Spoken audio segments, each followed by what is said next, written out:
지금 이 시기 관심을 기울여야 할 교통 이슈를 콕콕 짚어드립니다. 한 주간의 교통 이슈. 이번 주에는 어떤 교통 이슈들이 있을까요? 자세한 내용 김경배 교통전문위원에게 들어보겠습니다. 안녕하세요. 네, 안녕하십니까. 네, 한파에도 목소리 좋으시네요. 네. 자, 오늘 첫 번째 알아볼 얘기는요. 네. 종합보험에 들어있어도 면책을 받을 수 없는 11대 중과실 사고가 있는데 이제부터는 떨어진 낙하물 인명피해도 이 중과실에 포함될 수 있다면서요. 자세히 알려주시죠. 네, 그렇습니다. 2017년 12월 3일자로 화물 불량 적재나 또 결박을 제대로 안 해서 낙하된 화물 피해는 중과실에 포함이 됐는데요. 네. 사망사고 등과 연관되는 피해가 발생된다면 면책 범위를 벗어나는 중과실로 전향이 되는 겁니다. 결박을 제대로 안 한 화물은요, 사고 위험도 크지만 과중이나 또 편중된 이런 화물 적재 또한 급커브나 급제동을 할 때 무게 중심을 잃게 되는 만큼 아주 위험합니다. 그렇죠. 화물이 떨어지지 않는다면요, 차까지 균형을 잃거나 또 뒤집어지는 이런 전복 사고로 이어지기 때문에 주변 차에게는 아주 치명적 사고를 전가시키는 위협 요인이 되기 때문입니다. 네. 교통사고 처리 특례법이 정한 중과실에 추가됐다면 이제 종합보험에 가입했어도 면책 특권이 없는데 네. 그런데 이런 사실을 알고 있는 운전자가 많지는 않은 것 같거든요. 네, 맞습니다. 중과실 상해도 문제지만 만일 치사로 이어진다면요, 가해 운전자는 굉장히 무거운 처벌을 받게 되니까요.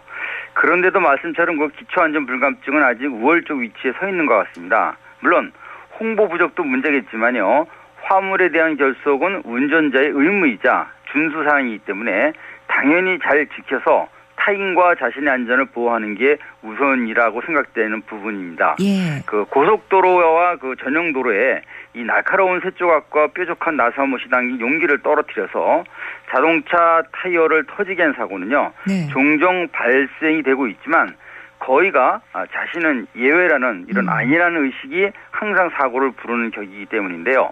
화물차 사고는 2015년 29,128대, 지난해는 26,576대에 이르고 있습니다. 네, 그래요. 실제로 대구에서 네. 뒤따르던 차량 15대를 파손시킨, 그러니까 나사무통 낙하 사고가 있었는데 네. 이게 중과실로 처벌되면 이제 사고가 아니고 사건이 되는 거네요? 그렇습니다. 교통사고특례법은 사고 요인이 큰 운전자를 범법자로부터 구제하겠다는 데 그 이의가 있지만요. 네. 그래서 12대 조항은 예외 조항으로 만들었습니다. 종합보험에 가입을 했고 또 피해자와 합의를 했어도 치상과 치사가 발생됐다면 처벌받게 되는 법이 있기 때문입니다. 예. 따라서 1톤 적재함에 실린 쇠못을 무더기로 도로에 쏟아낸 1톤 자동차 때문에 타이어가 터진 15째 차타랑에 탔던 탑승자 부상이 만약 있었다면 중과실에 속하게 되는 부분이겠고요.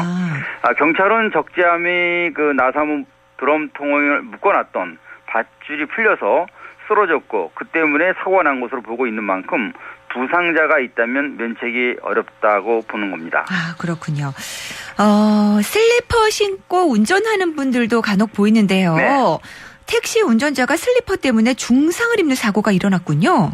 네, 부산 택시 운전자가 신고 있던 슬리퍼가 가속 페달에 끼면서 이정표를 들이받는 사고였는데요. 네. 이 충격으로 인해서 차는 형체를 알아볼 수 없게 부서졌고 운전자는 중상을 입는 사고를 당했습니다.